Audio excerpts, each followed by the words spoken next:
On December 2, 1993, the world witnessed the final farewell of one of the most notorious figures in history, Pablo Escobar.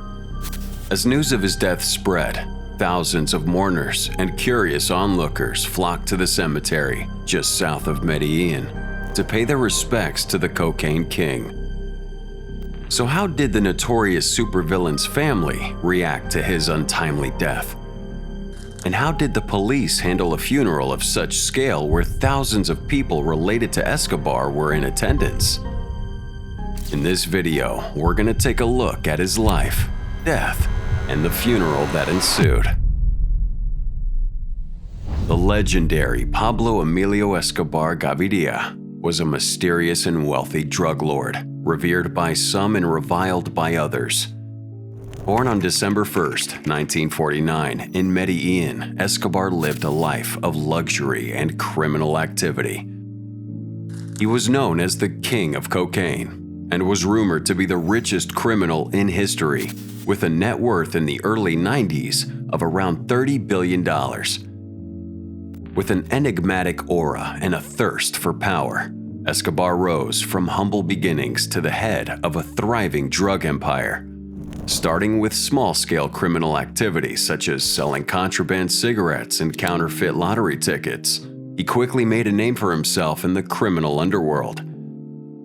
In the 1970s, he established himself as a major player in the cocaine trade, with estimated shipments of around 70 to 80 tons of the drug reaching the U.S. each month. The Medellin cartel, under Escobar's leadership, was a force to be reckoned with, bringing in over $70 million per day at its peak. But the drug lord's reign was not without controversy and bloodshed, as he and his network competed with rival cartels, resulting in the deaths of numerous police officers, judges, and politicians. Despite this, many in Medellin viewed Escobar as a hero, credited with providing houses and football fields to the poor. But it didn't last. The events surrounding the death of Pablo Escobar on December 2, 1993, were filled with tension and chaos. Colombian police received a lead that helped the search block close in on Escobar's hiding place.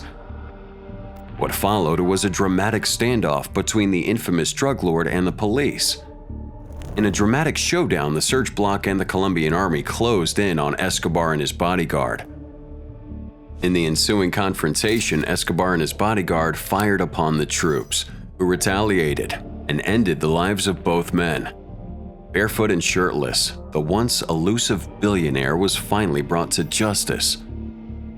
The news of Escobar's death sent shockwaves throughout Colombia and the world, and for many, it marked the end of an era of violence and terror.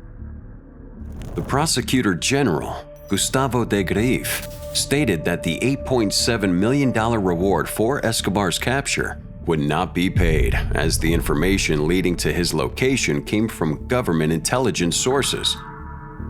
President Cesar Gaviria declared Escobar's death as a step towards the end of drug trafficking and as a symbol that it is possible to defeat evil. Escobar met his fateful end on a rooftop in Medellin. He had been on the run for 6 weeks but was finally tracked down by a joint force of police and soldiers. Despite rumors such as Escobar's cause of death being a suicide, the official story remained that Escobar was taken down by the search block. News of Escobar's death quickly spread and sparked celebration throughout Colombia and the world. The death of the most wanted man in the world marked the end of an era of fear, violence, and bloodshed. But it also sparked a new wave of violence as rival drug lords battled to fill the void left by the fallen kingpin. Although the legacy of Pablo Escobar still looms large, the efforts of the search block and other anti-narcotics forces serve as a reminder that justice can triumph over even the most powerful and feared criminals. With the death of one of the world's most notorious drug lords, the Colombian government and law enforcement agencies breathed a sigh of relief. The country could finally move forward from the shadow of Escobar's reign, and the search for a better future could begin. Though for many, the legacy of Pablo Escobar would live on, reminding them of the atrocities committed in the name of greed and power. The impact of Pablo Escobar's life and death is still felt to this day, with the legacy of the Medellin cartel and the notorious figure of Escobar continuing to captivate the world's imagination. Mr. Escobar was gunned down yesterday, and Colombian authorities say its message to other drug lords is to surrender or you will be killed. Pablo Escobar was interred at the tranquil Jardines Montsacro Cemetery in Itagüí, located just south of his birthplace, Medellin. His grave marker is placed within a family plot of the cemetery, where it's alongside the graves of his parents and other family members. The final goodbye to Pablo Escobar was a day that'll go down in history as one of the most chaotic and dramatic events of its kind. It was a dichotomy of emotions as the mournful whispers of his closest friends and family echoed throughout the hallowed halls of the funeral home, while the chaos of a restless and jubilant public roiled outside. The police were on high alert, bracing for the possibility of retaliation by the remnants of Escobar's vast criminal empire. The funeral procession was heavily guarded, with police checkpoints and roadblocks set up in the vicinity, but the ominous feeling of unrest hung in the air. Unsurprisingly, the funeral of the ruthless cartel leader, who was both a hunted criminal and a Robin Hood-like figure to his admirers, was so packed that even his wife and children struggled to get through to the coffin. Despite efforts by a Catholic priest to offer prayers, the fervent pushing and shoving of the crowd prevented him from continuing. Escobar's mother and several sisters were in attendance, standing silently as the body was laid to rest. The swift and tumultuous nature of the burial reflected the turmoil and controversy that surrounded the life of the notorious drug lord. When the mourners thronged the cemetery, they came bearing flowers for the man who had waged a decade-long war with the government and brought drugs into the US and Europe. As the crowds pushed to get a glimpse of the legendary figure's final resting place, the sheer force shattered the windows of the mortuary. Despite the chaos, people still flocked to pay their respects to the man who lost his final battle when he was shot dead by an assault team at a hideout in Medellin. The crowds were so unruly that police had to form a line to keep them back, as mourners yelled, "Long live Escobar," and tried to break through. The burial was a hasty affair, with a priest trying to say a few prayers but giving up due to the chaos. Estimates of the number of people in attendance varied greatly, with police estimating 20,000, while reporters put the number close to 2,000. Some came out of curiosity to witness the legend of the man who had built his drug trafficking empire in the industrial city of Medellin, where he was born. The funeral was a gathering that reflected the divided opinions about the infamous drug lord.